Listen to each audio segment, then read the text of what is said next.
ምናልባት አሁን ካነሱልኝ ሐሳብ ተነስቼ ኢትዮጵያ ውስጥ ጦርነት ይከሰታል ብሎ የሰጉ መሰለኝ ወይም የእርስ በርስ ጦርነት አሁን ካለው የከፋ በርግጥ በሐሳብም ጦርነት ውስጥ ምን የሚሉ ሰዎች ስላሉ ማለት ነው ይኖራል ብለው ያስባሉ እንዴ በጣም እንጂ የት አካባቢና በምክንያት ብለው ያስባሉ ለምሳሌ ከትግራይ ጋር ያለው ሲቹዌሽን አንተ የትግራይ ተወላጅ ብትሆን ዛሬ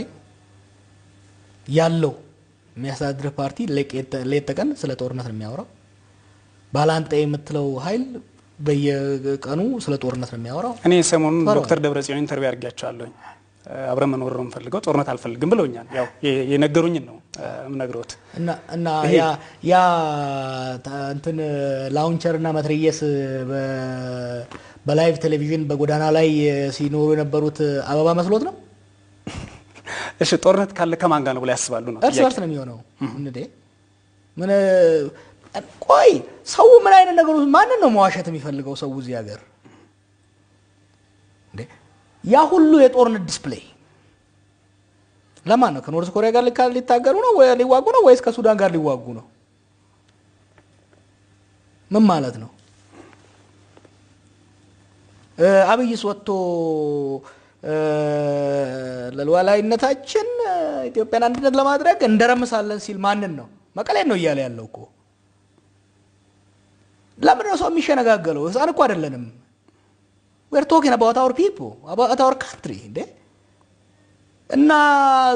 ዝም ብለን አሃው በቃ አይ እዛ ጋር ባዙቃ ይዞ እዛ ጋር መትረየስ ጭኖ እዛ ጋር ሚሳኤል ያስመሰለ እንደ ኪም ጆንግ ኦን ሲሮዝ ሂዞር ለጦርነት አይደለም እየተዘጋጀ ያለው ለኔ ሰርግ ነው እየተዘጋጀ ያለው ታዲያ እንዴ በጣም ፍራጃይል የሆነ ሀገር ውስጥ ነው ያለነው ይሄ ፍራጃይል የሆነ ሀገር ውስጥ የጠመንጃ ፉክክር ክልሎች ለልዩ ኃይል እያሉ ሰሜን ኮሪያ ያስመሰሉ በድሮን እየቀዱ ሲሄዱ ልጆቻቸውን እንዲያዝናኑበት ነው እንዴ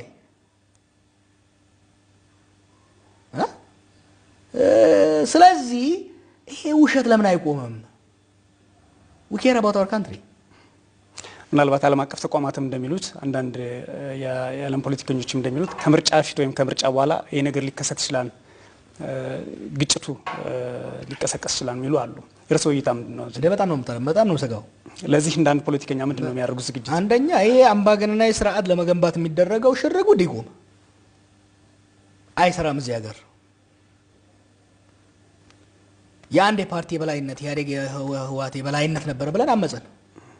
አሁን ደግሞ የአንድ ግለሰብ አምባገነናዊ ስርዓት ለመገንባት እየተሞከረ ነው እብደት ነው ይሄ ቅዠት ነው ዴንጀረስ ቅዠት ነው እዚህ ሀገር ተቻችለንም ተመካክረንም ትንሽ ለፈስፈስ ያለ ዲሞክራሲ ራሱ መስርተን በሰላም ከቀጠለን እድለኞች ነን አምባገነናዊ ስርዓት ለመገንባት እየሮጥን እንደ ትላንትናው ዶሚናንት ፓርቲ ወይም ደግሞ አውራ ፓርቲ ስርዓት እንገነባለን ብለን የኔ ሐሳብ በሁሉም ቦታ ላይ እስከ ቀበሌ ወርዶ የኔ ሐሳብ ብቻ ስራ ላይ መዋል አለበት ይያል እየተዘጋጀን ከጎን ደግሞ አይ እንደ ትላንትናው ልሙጥ ሊያረጉን ነውና ስለዚህ ያለችንን መትረየስና ክላሽንኮቭ እንወልውል እናሳይ ይያልን እየሄድን ጦርነት አንገባም ማለት አይቻልም ምን ማለት ነው ለጦርነት እየተዘጋጀን ጦርነት አንገባም ጦርነት ሊያመጡ የሚችሉ እርምጃዎችን እዚህ ሀገር ጦርነት የፈጠረው ምንድነው ከዚህ በፊት ብሔሮችን በጉልበት ለመጨቆን ለማፈን መሞከር የተገፋን ብሎ የሚያምፁ ኃይሎችን በጉልበት ለመደርመስ መሞከር በሀገር ሉዓላዊነትና አንድነት ስም የተለያየ አመለካከት ያላቸው ከነ ኢህአፓና ሜሶን ዘመን ጀምሮ የተደረገው በሙሉ ሀገርን እያዳከመ ህዝብን እየከፋፈለ ለውጪ ኃይል ተጋላጭ እያደረገን ነው የመጣው ዛሬም እሱን እንደግማለን